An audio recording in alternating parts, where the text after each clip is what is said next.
Greetings, my friends. It's the Captain here on Andertons TV, and I am joined today by... Hello, everybody. My name is Joss Allen. Hurrah! And anyway, we're going to do a little video today with some metal tones, because that's kind of Joss's bag. Yes, sir. And we're going to go basically, what's the best kind of metal tone that you can get out of a solid state amplifier? And why might that be good for some things? And what's the best metal tone that you can get out of a valve amplifier?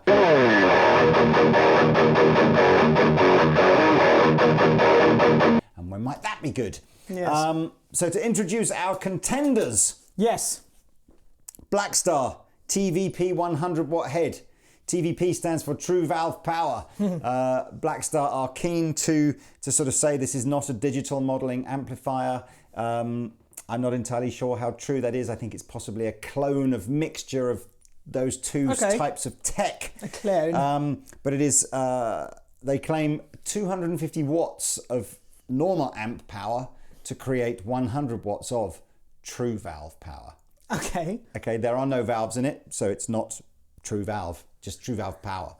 And there's lots of features on the TVP 100, but we are going straight for overdrive 2, preamp section, which is its heaviest preamp section, and the KT88 power section, which I guess is most reminiscent of the big high gain boogies. Yeah.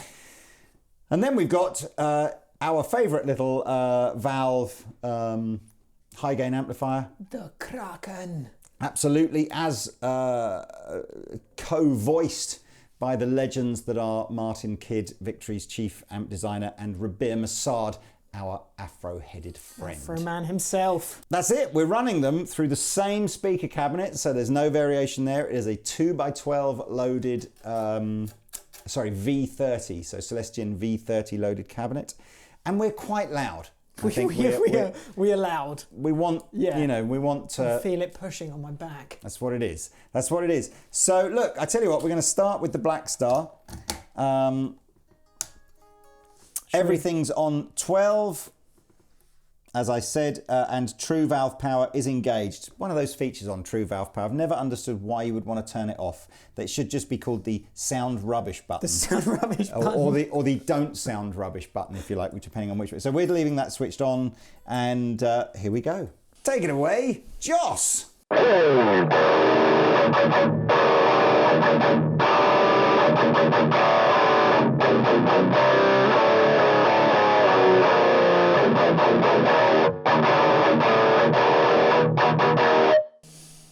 Chunky. It's pretty chunky. Now, just a straightforward jump to the Kraken, and with everything still on 12, let's see what does that sound like.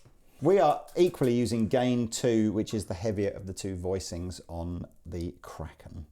Same riffage, please. Same riffage.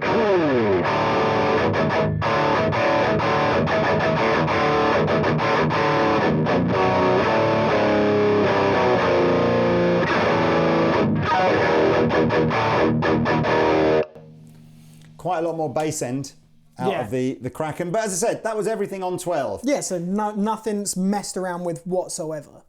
And that was a fairly short bit of playing, so we'll do some extended playing as well. So I'm going to go back to the Blackstar now and see if we can dial in something that is fatter, more reminiscent maybe of a bigger, fatter, valvey tone. Yeah, see if we can match it as much as we can to that sort of, that bottom end that the Kraken is pushing out. Because the one thing that I notice always with digital amplification, especially on a high gain channel, is the mid-range frequency is always, it's always very nasally. So you have to kind of dial some of that out as well. But I sometimes find that nasally thing comes from, there is this tendency where you're trying to make an affordable amplifier to use really affordable speakers with it as well. Yeah. And I sometimes think it's the speaker that's guilty of giving it that nasally boxy sound rather than the amp. That's why we decided we'd use exactly the same cabinet for both demos. Exactly. Okay, so whilst Joss is playing, I will be fiddling, and hopefully we'll get some sounds that you like better. Let's have a look.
likey. Very, very chunky. Let's do the same now with the Kraken. Cool. And again, I will just tweak it. I must admit, I was dialing all the different sounds in on the Black Star, and then ended up going, do you know what? Pretty much everything at 12 o'clock is where the sweet spot is. Yeah. For me, anyway. Yeah. There was an unbelievable amount of gain on that as well. Yeah. Like, obviously that you could achieve from digital amplification anyway, but there was a lot there. But let's see how the Kraken does. The Kraken. Isn't there a monster in... There is. What is it? What film was it? The Greek god thing where he goes, release the Kraken. Oh, is yeah. It something. And Pirates of the Caribbean. Here we go. Go!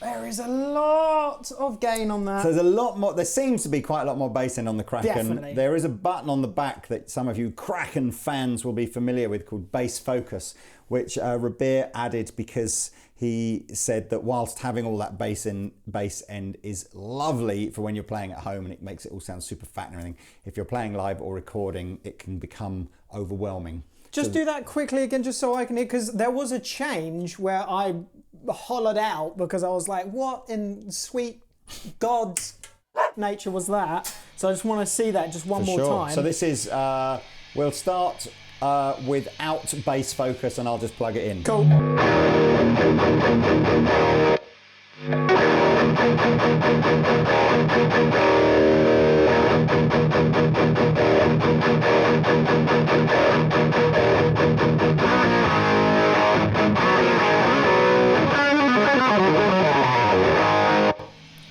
So whoa, you get the idea. It's not, the bass focus button isn't about making it sound better or worse. It's about making it sound correct for the environment that you're using it in. Of course. I've got to be honest with you, it kind of, this is 50 watts. This is, 50 watts of valve power. This is allegedly 250 watts of solid state power to get like an 100 watt equivalent. Kind of feels like the two are similar volumes, doesn't it? I have to say, I mean, this thing is really pushing some air, and I think that whole bottom end aspect to it really does give you the sort of the feeling of that there is more volume. But yeah, the 50 watts of just unadulterated valve brutality is keeping up with this so-called 100 watts of valve power. So who do we know? I'm going to literally just go, I know one guy that has basically made solid state amplifiers uber famous in the metal world. Oh, okay. Dimebag. Is there anybody else who's like a famous, actually prefers to use solid state over valve? I really don't know anybody off the top of my head. I'm not even sure Dimebag, to be honest with you, although he got some brutal Pantera sounds, just towards the end of his career, he'd switched to another brand that was a valve. Yeah, he'd moved to like Randall, I think. No, Crank. Crank. It was Randall. Randall was the solid state brand that kind of he used all through the Pantera days. Yeah, he'd moved to Crank. And then he'd moved to Crank, and Crank was valve. So I don't know, if he'd lived a little longer, maybe written a little bit more stuff. Yeah. Maybe he'd have put the whole solid state thing to bed. So where solid state absolutely wins, and in every aspect it wins, is price. 100%. Like there's no denying that you can walk into Andertons and be like, I'm going to pick one of these up. Yeah. Easy. And we've picked, in my opinion, probably like the creme de la creme of sort of solid stateness. Yeah, of course. It doesn't have quite as many of the sort of the features that you might get on a modeling amplifier, but for just pure tone and power, I think TVP takes some beating. And yet, despite that, I think this amp is still not quite half, but you know, a fair old chunk cheaper than this one. Lots of features, so lots of different tones. I'm sure it does, you know, of course, the Kraken isn't really designed for your jazz tones or anything like that, whereas really. TVP will have a whole gamut of clean and sort of mid-crunchy tones in it. It's got bags of effects in it and all that kind of stuff, which we haven't used at all. So yes, again, versatility, price, some might say reliability. Yeah, some might say. Less to go wrong maybe in a solid state amp than there is in a valve amp. This is not a great example of an amp that's maybe more portable, because you know, normally solid state would be lighter and more portable than valve. And really, when you go to valve, you go, well, what's good about valve? And it's just the one overriding. Does it sound better? Yeah, it's just that in the back of your head thing, isn't it? Like no matter what you do, don't get me wrong, I love the Kempers, I love all of that stuff. I've been there and I've done that. But after a long period of time, you're always like, in the back of your head, you're like, I'm only kind of doing this for like ease, like easiness. Whereas I'm going to say, and I'm not going to give away his identity, but I might say something that he might say that might give it away. But I had an email the other day from a chap who said he was having real amp withdrawal symptoms. But there we are. Know who that is. I think there is something about a real amplifier.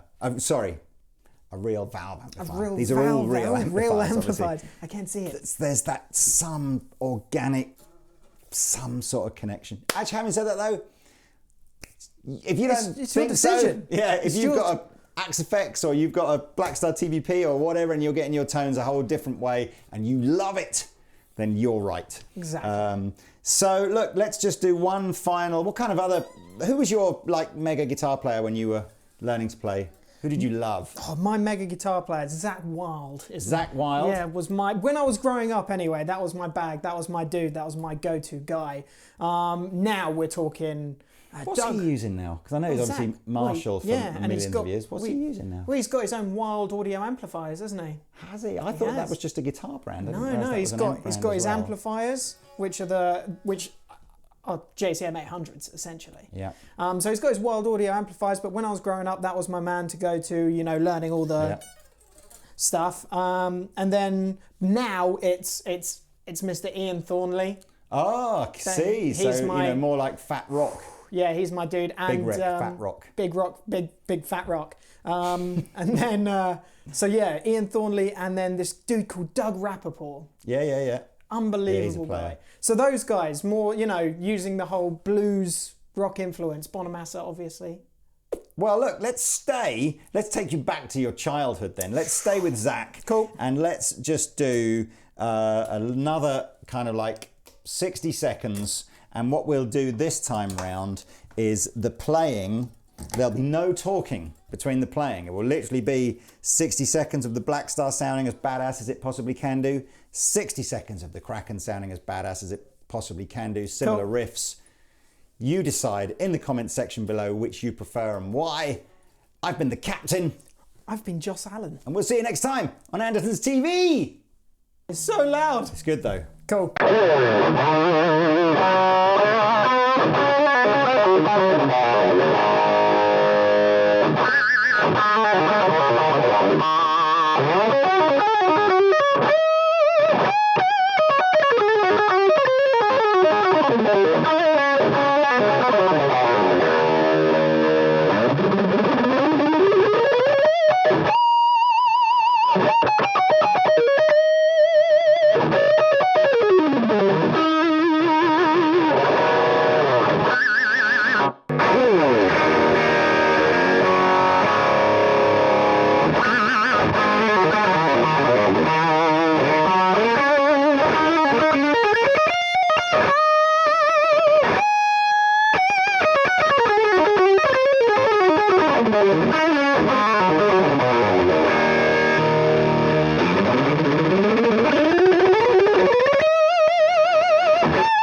moisturise a lot, so.